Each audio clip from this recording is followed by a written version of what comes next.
What is this? What's going on? I finished my schedule and came back home as usual.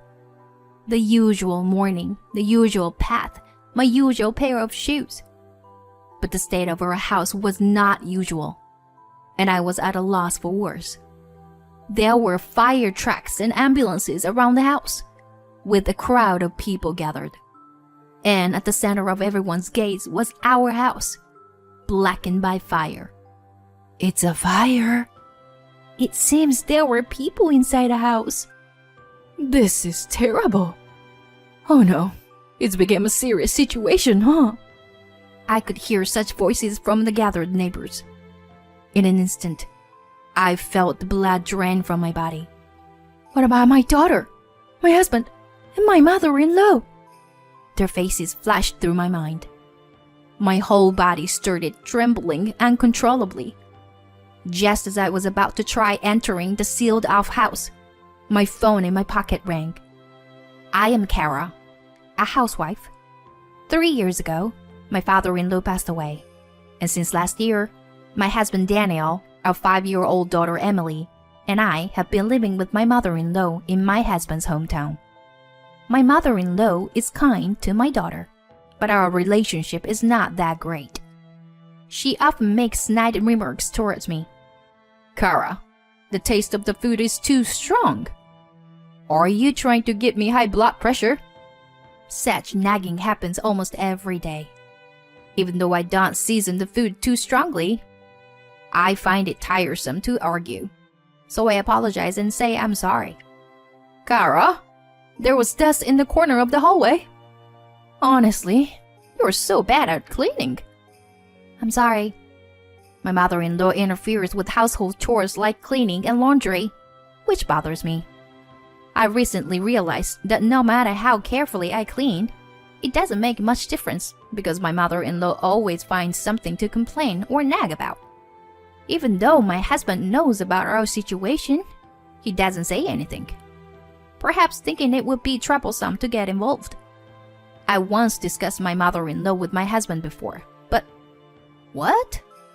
Are you trying to say that what my mom said is wrong? Since she's trying to give you advice, you should just listen quietly.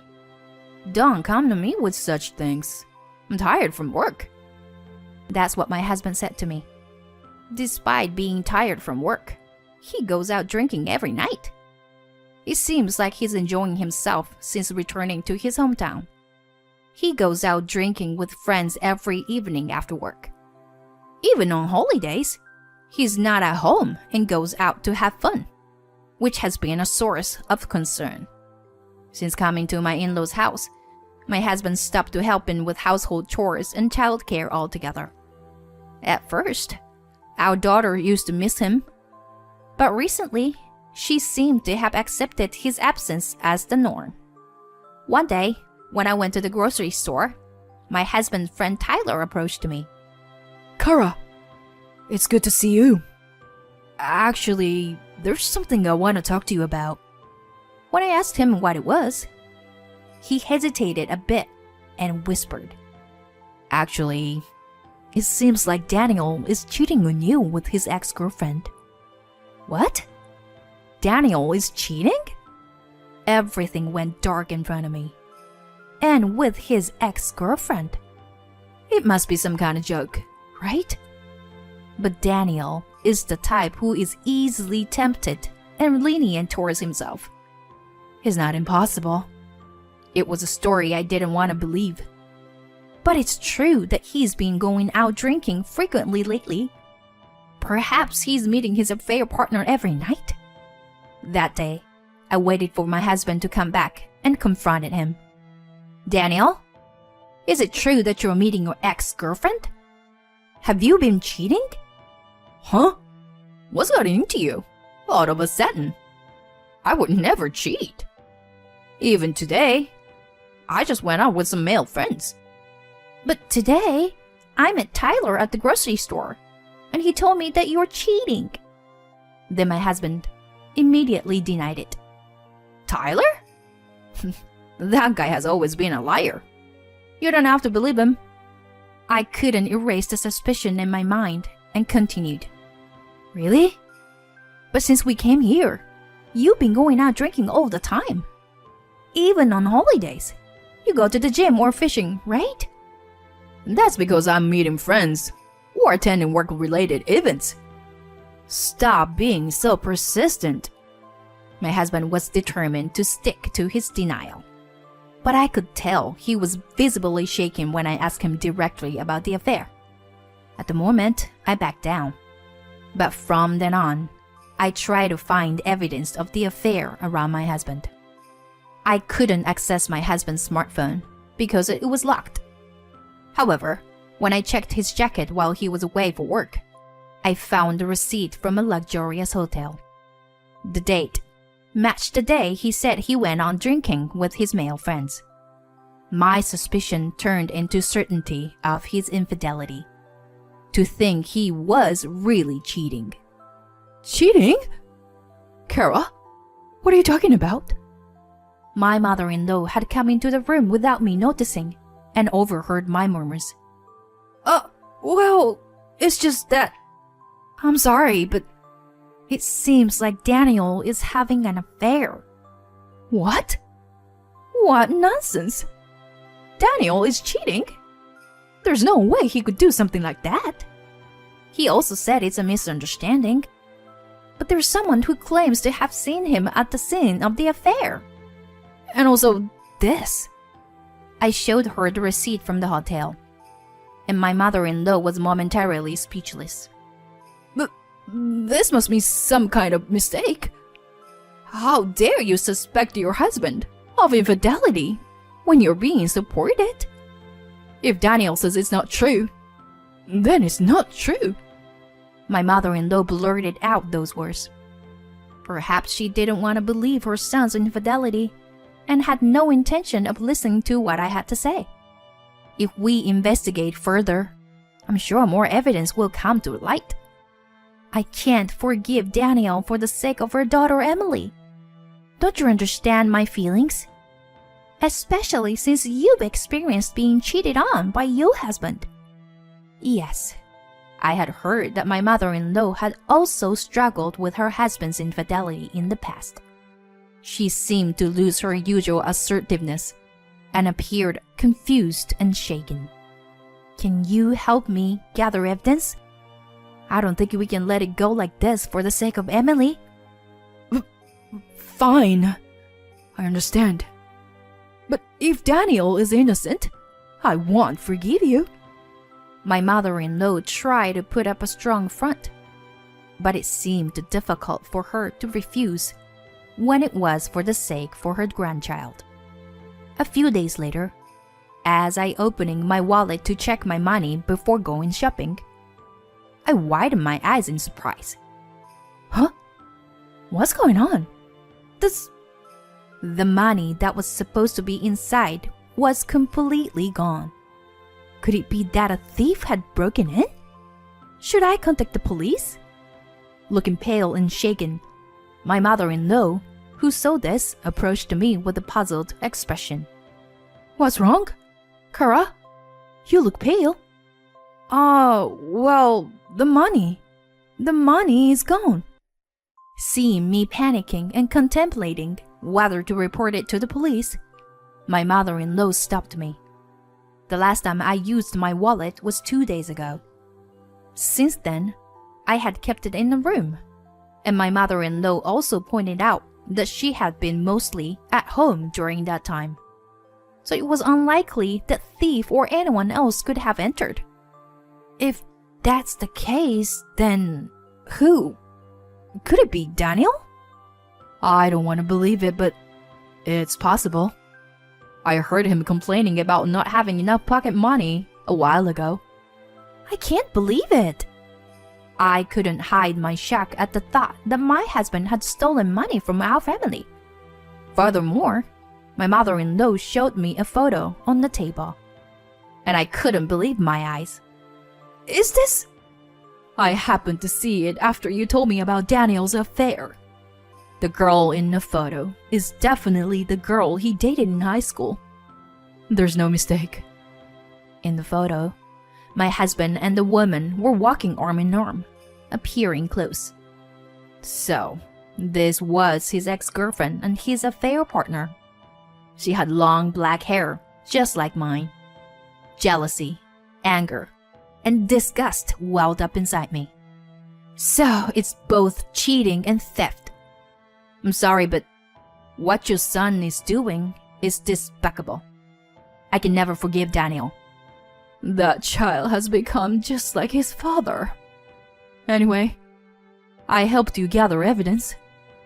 The rest is up to you. Yes, I will make sure Daniel reflects on his actions. I will make him regret making me angry. afterward, I discussed with my mother-in-law about our future plans. We decided to deliberately let my husband know the location of the money. Look, Daniel, I've rearranged things a bit. I moved the instruction manuals and bank cards to the drawer in the bedroom. Cars? Oh, I see. Although my husband tried to appear calm, I could tell he reacted to the mention of the money's location. As planned, the next day, the bank card had disappeared. That night, as soon as my husband came home, he confronted me. Hey, what is this about? What are you talking about? When I acted ignorant, my husband's face turned red and he shouted at me. He had the bank card in his hand. There was no money in this bank card at all. Thanks to you, I was embarrassed. That bank card was just recently created, so there's no deposit in it yet. What? I made a fool of myself in front of her. Besides, that bank card is mine, so you can't withdraw from it. And why do you have it? Why did you need the card? Who is her that you mentioned? Oh, well... Being bombarded with questions, my husband must have realized his slip of the tongue. He looked startled, fell silent, and glared at me intensely, frustrated at having been tricked. Muttering something under his breath, he locked himself in the room. A few days later, my husband said he was going out with my mother-in-law and our daughter. Since I had other plans, I was getting ready to go out alone without worrying about it. Then, my husband hurried me. Hurry up. It's disrespectful to be late to an appointment. What? I don't want to hear that from you, who doesn't even keep promises. I stared at my husband, who was acting strangely. He kept urging me while avoiding eye contact. In any case, he seemed eager for me to leave quickly. Aren't you leaving as well? Get ready yourself. Ready? Oh, I'm all set. I just need to leave. He seemed strangely excited. As I wondered about my husband's behavior, I left the house first. A few hours later, I would come to know the meaning behind my husband's action. As I was walking home after finishing my errands, the surroundings seemed unusually chaotic. What's going on? Is there a festival today or something? As I thought that, the voices from people around me reached my ears. It's the house at the end of the street. I've never seen it in such a terrible state. Huh? The house at the end of the street? That's our house. My heart started racing. I hurried home, and the crowd around me seemed to be growing even larger. There were people inside. They seemed to have been caught up in it. Those words from the people around me made me feel breathless. Emily, my husband, my mother-in-law, are they all safe? A smell of burnt filled the air. Please let this bad feeling be wrong. Finally, when I arrived home, the house was completely burned and charred. What is this? What's happening? I was stunned by the sight in front of me. Are they all safe? Everyone, are they safe? I tried to forcefully pass under the no-entry rope, but people around me stopped me. But I couldn't hear their attempts to calm me down at all. All that was in my mind was my family. Maybe they're already... Just as I was considering that possibility, my phone rang. It was from my mother-in-law. Is she alive? I answered the call in a hurry. Kara, are you okay? I heard you were seriously injured in a fire. Are you okay? Huh? I've been out this whole time, though. Wait, are you okay? Huh? What do you mean? I heard from the neighbors that Daniel and a young woman were taken away in an ambulance, so... That's why I assumed you came home early, Kara. What does that mean?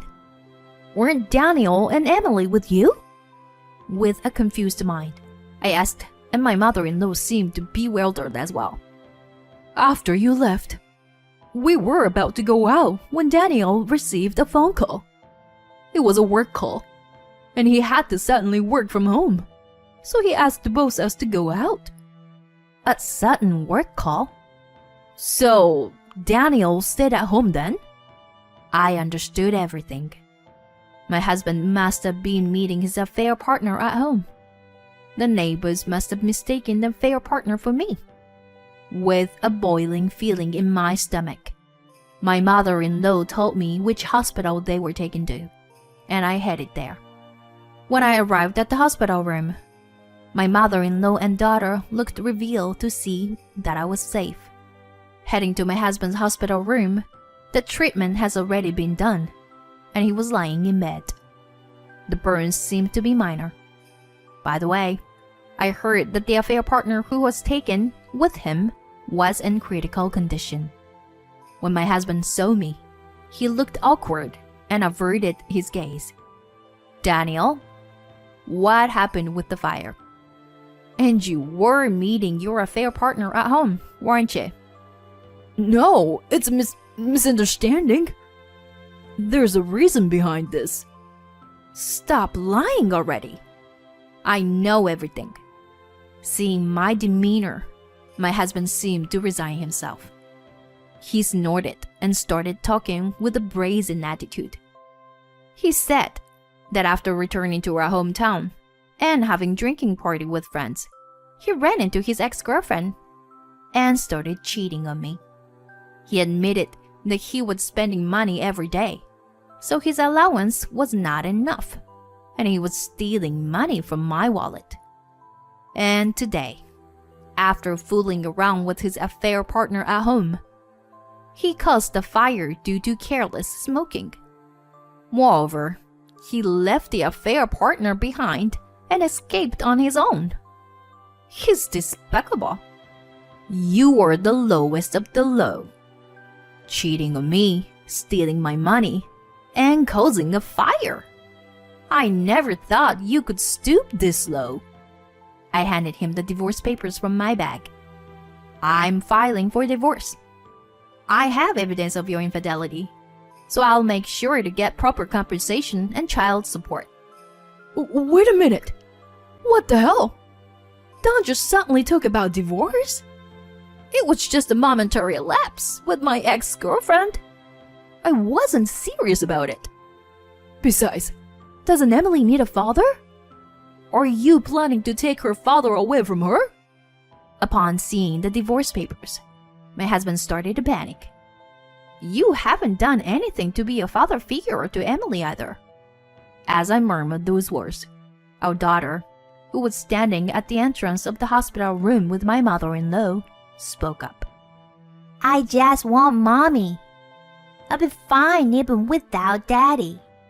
My husband was left speechless by our daughter's calm voice. Daniel, just give up already. You have no right to claim to be Emily's father. What's with you, Mom? You never got along with Kara. Why are you suddenly taking her side? Your mother has helped me gather evidence of your infidelity. It's clear that you were so oblivious to our family that you didn't even notice. With a dismissive tone, I blamed my husband, leaving him pale and unable to say anything. And so, time passed, and our divorce was finalized. I received alimony and child support from my ex-husband, and the woman he cheated with paid me compensation as well. Her parents, carrying money, came to apologize on her behalf while she was hospitalized due to severe burns. As for my ex-husband, he lost everything, money and home. Once his injuries healed, he started working desperately, day and night, living as a live-in worker. His local friends distanced themselves from him, and now he has no friends and doesn't even go out anymore. My mother-in-law moved to another state to live with my sister-in-law, cutting ties with my ex-husband. I returned to my hometown, and with the help of my parents, I'm living a happy and enjoyable life with my daughter. Although my daughter said those things in the hospital room, I worried that she might feel lonely and miss her father deep down. Mommy, I'm glad we could say goodbye to Daddy. I want to see you smile.